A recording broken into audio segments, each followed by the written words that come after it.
Doctor B R. Ambedkar ji ने 1950 में लगभग 6 लाख अनुयायियों के साथ बौद्ध धर्म को अपनाया था।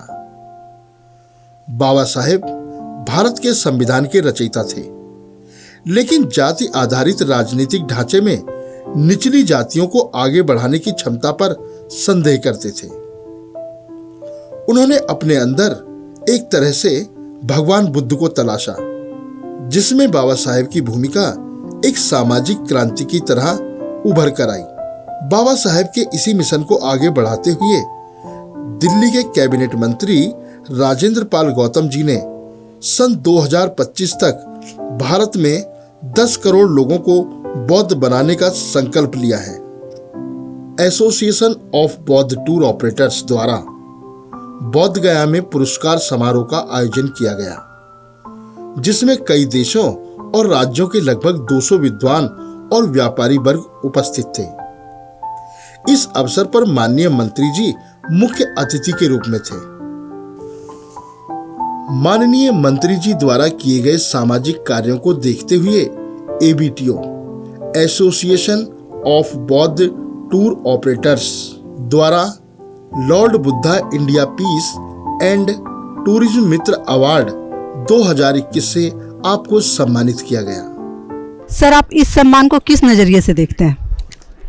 मैं समझता हूँ ये मिशन जय भीम की टीम का सम्मान है, और जो 1983 में जब मैंने 10th पास की तब से नॉन स्टॉप जो समाज की सेवा में हम रात दिन लगे रहे, चाहे वो डॉक्टर अंबेडकर जागृति संघ के रूप में कार्यकर्ता के तौर पे हो, चाहे वो मुक्ति के रूप में कॉलेज के टाइम पर कार्यकर्ता के रूप में हो, चाहे वो समता सैनिक दल के तौर पे एक सिपाही के तौर पे और राष्ट्रीय प्रधान महासचिव तक का सफ़र तय किया, इतने सारे आंदोलन किए उसके तौर पे हो, चाहे वो समाज के महापुरुषों के ऊपर जो हमने मिशन जय भीम के माध्यम से कम शब्दों में छोटी पतली किताबें निकाली, जिससे लोग ज़्यादा से ज़्यादा पढ़ पाएँ, सस्ते दर पे उनको किताबें मिलें, समाज का इतिहास जान पाएँ, चाहे वो डॉक्टर बाबा साहेब अम्बेडकर जी का जो मेन संघर्ष था कि पूरे देश में मानवता कायम हो, समता हो, मैत्री हो, भाईचारा हो, न्याय हो,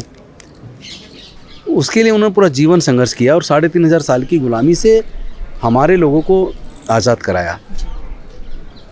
तो लेकिन उनका एक सपना था कि मेरे बाद हमारे जो बच्चे हैं, जो पढ़े लिखे बच्चे, वो इस आंदोलन को लेके चलेंगे, लेकिन वो काफ़ी समय तक न चल पाए, जिसका बाबा साहब को दुख भी था। अब हमने वर्षों से संघर्ष करते हुए इस मिशन को, जो बाबा साहब ने कहा था कि मैं इस कारवां को बड़ी मुसीबतों के साथ यहाँ तक लेकर आया हूँ, आप इसको अगर आगे ना ले जा पाओ तो कम से कम पीछे मत जाने देना, इसको रोक के रखना। हमने संकल्प किया कि बाबा साहब ये जो आपका सपना था हम इसको पूरा करेंगे, ना केवल रोक के रखेंगे बल्कि इसको आगे भी लेकर जाएंगे।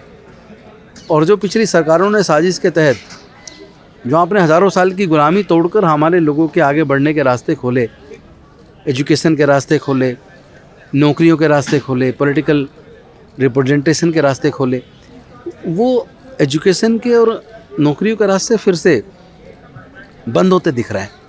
क्योंकि एजुकेशन इतनी महंगी कर दी है कि पूरे देश में हायर एजुकेशन हमारे लोग नहीं ले पाएंगे, उनके पास इतना पैसा नहीं है। और इसके साथ साथ धीरे धीरे नौकरियों को ठेकेदारी प्रथा में डाल दिया गया है, आउटसोर्स कर दिया गया है। तो हमारे लोगों के जो नौकरी के माध्यम से जो तरक्की हुई थी वो भी रुक गई है। तो हमने संकल्प किया है बाबा साहब को कि हम आपके उस सपने को, जिसमें सबके लिए न्याय हो, सबके लिए समता हो, मैत्री हो, भाईचारा हो, सबके लिए समान रूप से आगे बढ़ने के अवसर हों, हम संकल्प लेते हैं मिशन जय भीम की पूरी टीम पूरे देश के अंदर प्रजातांत्रिक तरीके से, संवैधानिक तरीके से इस आंदोलन को आगे बढ़ाएंगे और समतामूलक समाज की स्थापना करेंगे, सबके लिए न्याय सुनिश्चित करेंगे और इस लड़ाई को अंजाम तक हम लोग पहुंचाएंगे। जी जी सर, इतना बड़ा सम्मान मिला आपको सर, आप किसे समर्पित करना चाहेंगे? आप ये बाबा साहब को समर्पित किया हमने, क्योंकि अगर वो हमें 3500 की साल की गुलामी से बाहर ना निकालते और वो रिजर्वेशन का प्रावधान ना करते तो ना तो हम पढ़ पाते, ना हम वकील बन पाते, ना हम विधायक बन पाते, ना हम मंत्री बन पाते। तो आज हम जो भी कुछ हैं वो केवल और केवल डॉक्टर बाबा साहेब अम्बेडकर जी के त्याग, तपस्या और बलिदान की वजह से हैं। इसलिए मैं इस अवार्ड को बाबा साहेब को समर्पित करता हूँ, इस संकल्प के साथ कि मैं और हमारी पूरी टीम, मिशन जय भीम की पूरी टीम और तमाम अम्बेडकरी संगठन, हम सबको एक साथ जोड़कर, चाहे वो भारतीय बौद्ध महासभा हो, चाहे समता सैनिक दल हो, चाहे कॉन्फेडरेशन हो, चाहे और दूसरी संस्थाएं हों जो बाबा साहेब के मूवमेंट पे काम कर रही हैं, उन सबको हम एक सूत्र में पिरोकर सबको एक साथ एकजुट करके और इस मूवमेंट को सफलतापूर्वक अर्जित करेंगे, इसको वहाँ तक पहुँचाएंगे जहाँ से बाबा साहेब का जो सपना था वो पूरा हो, भारत बौद्धमय बने।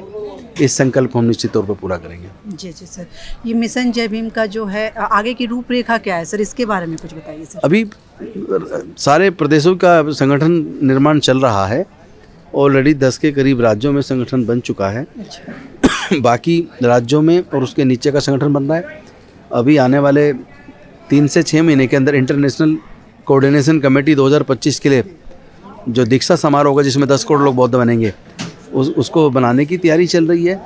नेशनल कोऑर्डिनेशन कमेटी बनाने की तैयारी चल रही है, स्टेट कोऑर्डिनेशन कमेटी बनाने की तैयारी चल रही है, डिस्ट्रिक्ट लेवल पे कोऑर्डिनेशन कमेटी बनाने की तैयारी चल रही है। तो पूरी टीम मिशन जय भीम की रात दिन काम कर रही है और मुझे उम्मीद है कि हम इस संकल्प को निश्चित तौर पर पूरा करेंगे और 2025 में 10 करोड़ लोग अपने बुजुर्गों की सांस्कृतिक विरासत में, बुद्धिज्म में वापस आएंगे। आप हमारे दर्शकों को क्या संदेश देना चाहेंगे सर? एक ही बात कहना चाहूँगा कि सब लोग न्याय के रास्ते पर चलें, किसी दूसरे का हक अधिकार ना छीनें, सबको सम्मान दे के चलें। इंसानियत सबसे बड़ा धर्म है। आप अपने अधिकार की सुरक्षा चाहते हैं तो दूसरे के अधिकार को भी आप इज्जत दें। जी सर। कोई ऊंचा नीचा जन्म से नहीं होता, कर्म से कोई ऊंचा या नीचा होता है। तो सबको साथ लेके एक अच्छा भारत का निर्माण करें जहाँ समता हो, मैत्री हो, भाईचारा हो, न्याय हो। यही संदेश देना चाहता हूँ। थैंक यू सर, धन्यवाद।